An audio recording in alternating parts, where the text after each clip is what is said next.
Hello and welcome to the Tech Lunch podcast, where we encourage our listeners to learn something new about tech every week. This can range from learning about new and exciting applications to the advancements in coding and technology. If you are always learning, you will always be a step above the rest. Take the time during lunch or during a break to listen and learn, kind of like a lunch and learn, but for the ears.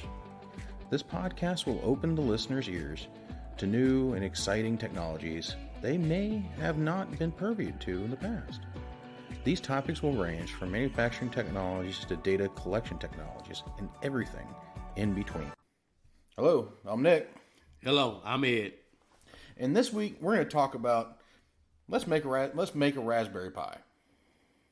Or do you like Raspberry Pi? Pretty much how we really want to put it. Mm-hmm. But so what we're going to be talking about is the microcomputer. Not the food. But we're going to be talking about the microcomputer, the Raspberry Pi itself. The little thing that you see sometimes being sold at Target, and on other places. Controlling multiple facets of everybody's life, depending on how you want to use it. Controlling screens or whatever else. Even being like, what Ed will probably touch on here in a minute, is video game consoles and home automation equipment. And Raspberry Pis are probably one of the best single board computers out there to learn on. You can easily learn Linux. You can hook it up to a 3D printer and really kind of learn some additive manufacturing using the Raspberry Pi, amongst other things. But it's like, I'm going to throw it at you, Ed. When you're thinking about a Raspberry Pi, what are you thinking about? So I'll just give you a little bit of historical data because that's the nerd in me. So Raspberry comes from because most people like to call PCs or microcomputers or name it after some fruit. So it was named Raspberry. Pi comes from Python, the language it was originally ported with. But put simply, it's a microcomputer. Yeah. Small enough to fit in your hand, but powerful enough to run a Linux OS. It can parse different languages such as Python, Java, JavaScript, just to name a few. It can also serve as a local game server, web server, or a home automation server. However, that's not even scratching the surface of what it can do. It's only limited by you yourself. So we covered IoT a few episodes back. Now we want to tie it all together in this podcast. We want to challenge everyone that listens. We want to challenge that anybody that's interested in learning. We want you to learn. So we have picked a topic. We've picked a platform. We're going to Raspberry Pi together. And Nick is going to fill you in on a few more details of that. Yeah, well, we got the Adafruits. Adafruit, where we're pulling from there is the name of the manufacturer that builds Raspberry Pi. So what we're going to do is we're going to go through a couple introductions. We're going to go through introductions on the podcast. So you'll hear it, probably while you're having lunch or getting a cup of coffee or something like that. Something where you can get, an idea in your head before you get home. And we're going to start posting some stuff on the Vulcanara Technology Solutions YouTube page, where we're going to start going through an unboxings. We're going to start at the unboxing level of, what is a Raspberry Pi. As most people know, it's a microboard computer. But as we've gone through the Raspberry Pi 0 all the way now to the Raspberry Pi 4, we've actually, on these little computers have more processing power than what we talked about last week, Apollo. We have more processing power and a size of a credit card than it took to land a human on the moon. So what we're going to do is we're going to slowly but surely break that down into projects. We want you to join us. We want you to join us on this this wonderful adventure that we're getting ready to get into. Because we can't do it without you. We want to have fun with it. We want to joke around with it. We want you to see, us having a good time. Not just, sitting here talking about, work and, everything like that. But it's also just to open up your eyes, your ears, your fingertips, everything to what a Raspberry Pi is, how it can affect everything, how you can roll that into your company if you own a company, and and other things. Because the thing is, I'm not sure, Ed, if you're familiar with this, because I actually built one for a friend. Is that the menu boards at a restaurant? You can use a program written on a Raspberry Pi to control the menu boards. And so it has industrial applications. It has office locations. So if you're a small business owner, and, I love small business owners, I am one, with this and stuff like that, and a couple other things, is, make it easy. The KISS methodology. Keep it simple, stupid. If you can get a Raspberry Pi and have two freaking HDMI outs coming off of it, controlling your menu boards in a small restaurant, all you're really doing is you're paying for a Raspberry Pi, but you're only paying for the screens. And it can run self-contained. So, I think Ed's got a little bit more data for what he wants to, to bring up on all of this. So I'll turn it over to Ed. What are you over there thinking about? So we don't want you guys going into this blind. We want to inspire you guys. We want to give you examples. Maybe we want to give you a few ideas. So if you like gaming, you're in luck, because Raspberry Pi is your one-stop Raspbian gaming stop. Are you a tinkerer? Do you like to do it yourself electronics, gizmos, gadgets, or widgets? Raspberry Pi can do all this. So you're not a do-it-yourselfer, you're an analytical person, it's not a problem either. We got you covered. We can do logging alarms, monitoring events, analyzing large chunks of data. This is realized easily. But what happens when IoT meets Raspberry Pi? Magic. Yeah. Something that would even make David Copperfield smile. All you need is imagination, some programming in the language of your choice, and a Pi. It's simple. So what we're saying to you guys is that take the leap. Get out of your comfort zone. Learn a new language. Learn a new technology. Put all these things together and make something. Yeah. Maybe you can make an irrigation system for your tomato plant. Maybe you can make a automated system that cuts on and off your lights. Maybe you can do something simpler than that. Maybe you can just make a 101 electronic tester, so you can learn electronics or just play around with electronics. Yeah, make a chatbot. And like I said, me and Nick love to feed off each other because that's what we do. And Nick is going to give you a few more ideas. We're going to keep giving you ideas. This whole podcast is about giving you ideas. You have like the home assistant stuff. Then for the parents out there, these are the people I like to touch base with. Is the kinetics and stuff like that from Lego. Lego robotics. You can hook up a Raspberry Pi to those things and control them. You can 3D print a robot arm, a 6 DOF robot arm, and use a Raspberry Pi to control that. Using additive manufacturing, learning how to play with that type of stuff. Same thing when you start getting to like Home Assistant, amongst others. You can even control your network using a unified controller based in a Raspberry Pi. But if you really want to learn Linux, get familiar with Linux, the Raspberry Pi is your safest alternative. If you don't want to go to a computer-based VM or other, hard-coded, hard-installed Linux device that takes up some more of the stuff that you're used to. Usually as a dev center, screens and stuff like that. I could tell you I got screens running in my house that, out in the garage that, tell me how long it takes me to get to work, all running off of some sort of code. But, it's just, everything takes a step. Everything, works through that. And we want to be there to help you learn it. So we're going to walk you through the unboxing of the Raspberry Pis, what the differences are between the ones, and also how to load the OS. What's required to use a Raspberry Pi? You know, you have to have a keyboard, you have to have a mouse, unless you have an all-in-one, and then you have to have a screen that you talk to, because as most of you know, the Raspberry Pi doesn't have a screen. However, that's when you start getting into the more advanced topics on the Raspberry Pi, when you start buying hats for them, the Raspberry Pi hats.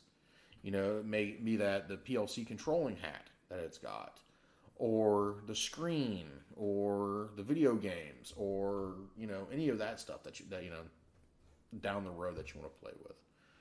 But, you know, I think I see Ed coming over with some ideas, so I'm going to turn it back over to him for some of our follow-on ideas of what he's got. So everybody's familiar with streaming media. Maybe you have some old media that you had digital copies of, and you wanted to put this into a platform. You can use a Raspberry Pi to make your own Netflix, own personal Netflix. And by the way, they don't get rid of these movies. They stay there. They're yours.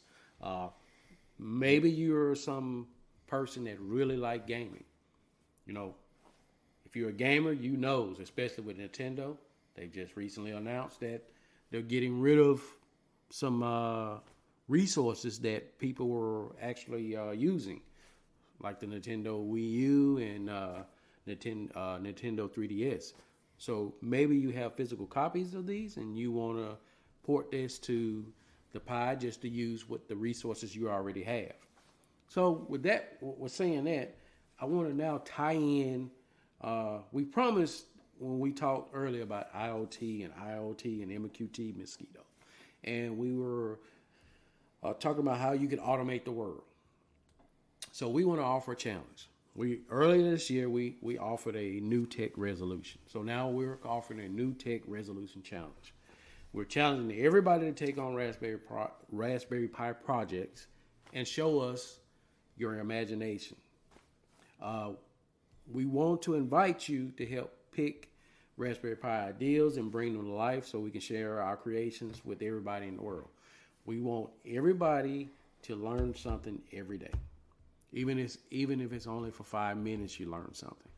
If you learn something every day, those are building blocks that will help you in your life, help you in your career, and it will help you make the world a better place. Yep. These are the things that are at the very core of what me and Nick believe in. These are the things that me and Nick grew up with when we were kids and we didn't have all the resources. We used our imaginations. We used what we had. We made what we had work. So I would like to invite you guys to come aboard and help us realize this dream. Yeah, you know, and the thing is it's not just, you know, if you're building blocks now, it's also for the building blocks later. You know, if you know something, or your company is getting ready to get into something called Kubernetes, you know, you can start playing with that with the Raspberry Pis and really, you know, getting behind that, you know, kind of learning that. You know, if you want to come in and say, hey, guess what? My project was to learn this one piece of software.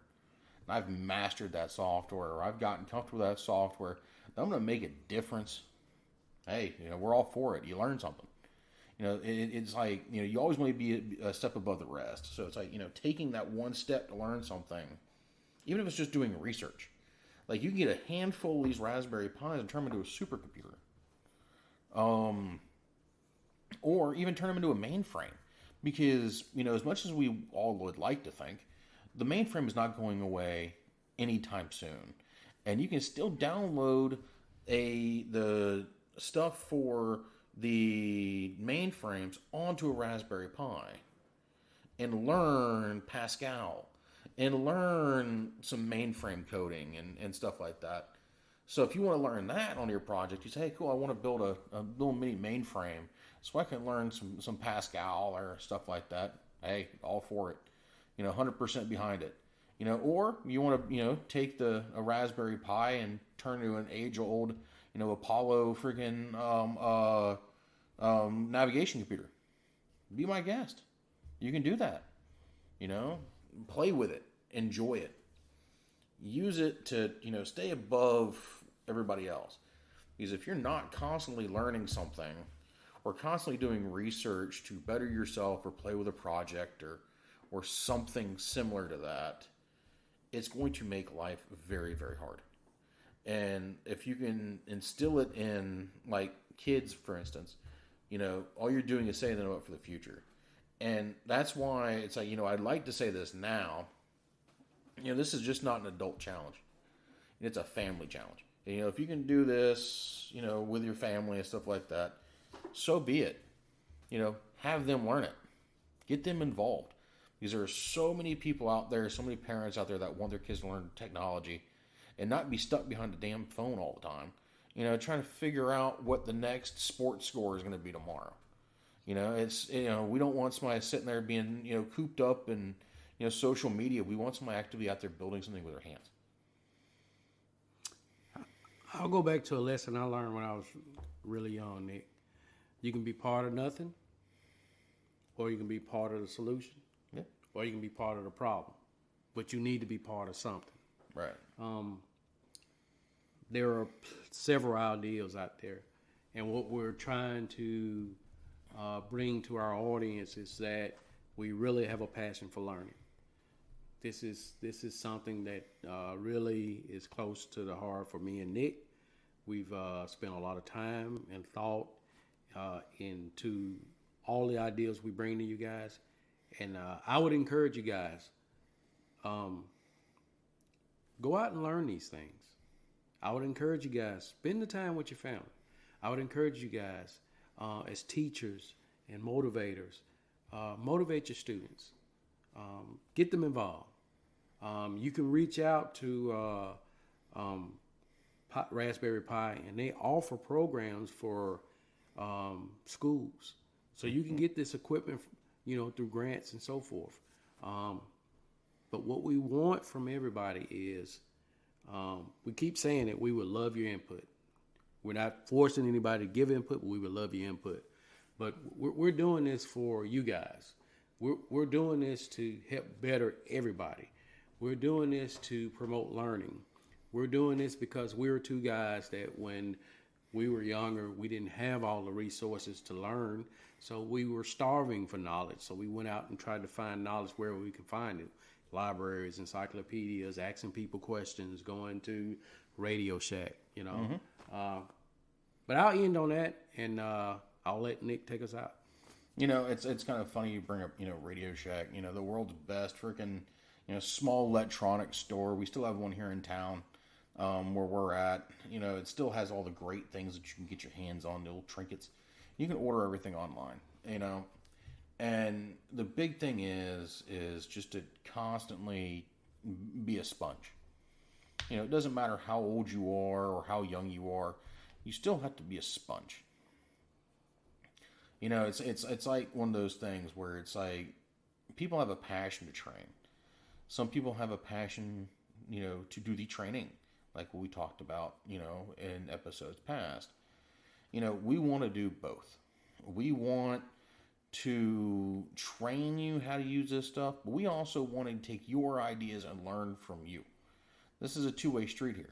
We're all trying to get smarter in this. We're all trying to learn something new, all trying to have just a little bit of fun. And if it comes down to it and people really want to do something, we'll try to find a way to get everybody connected so you can demo your projects. However, what we would like for you to do is, once we start getting everything onto the YouTube, when you do your project, we want you to tag us in your video. Share it to us, send it to us, so we can see what you did. And so we can help get it out there to the masses for people.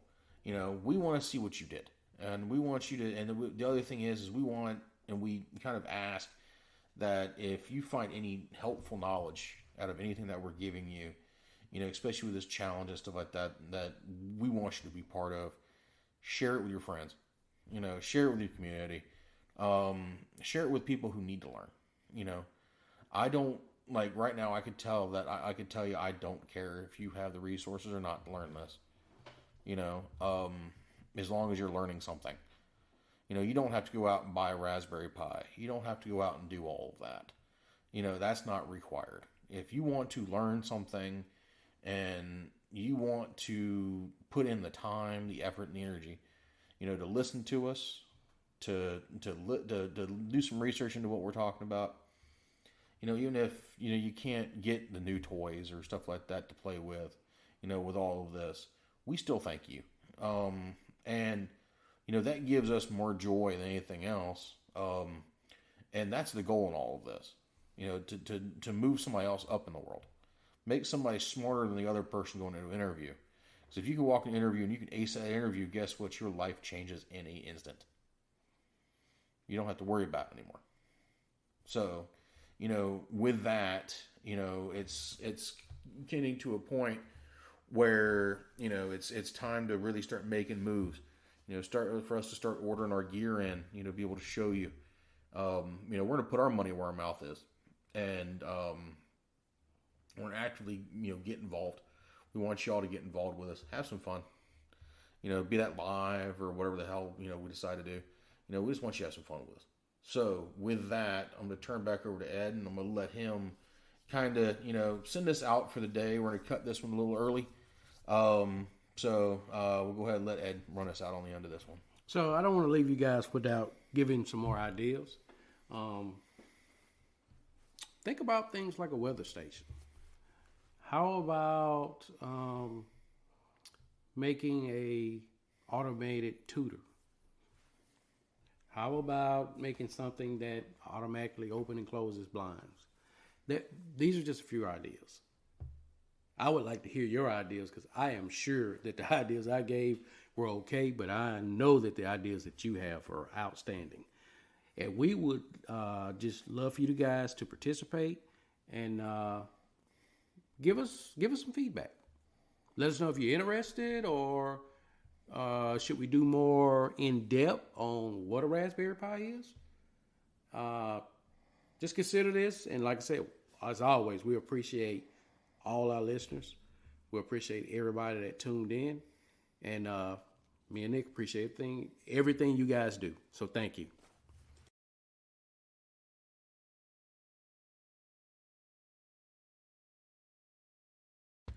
Thank you for listening to the Tech at Lunch podcast, where we hope you learned something about tech during your break or during your lunchtime. If you did, please give us a follow to prevent missing future episodes. If you have any ideas or something you want to hear or learn about, please send us a show idea to podcast@vulcanara.com. Hope you have a good rest of the day and continue learning.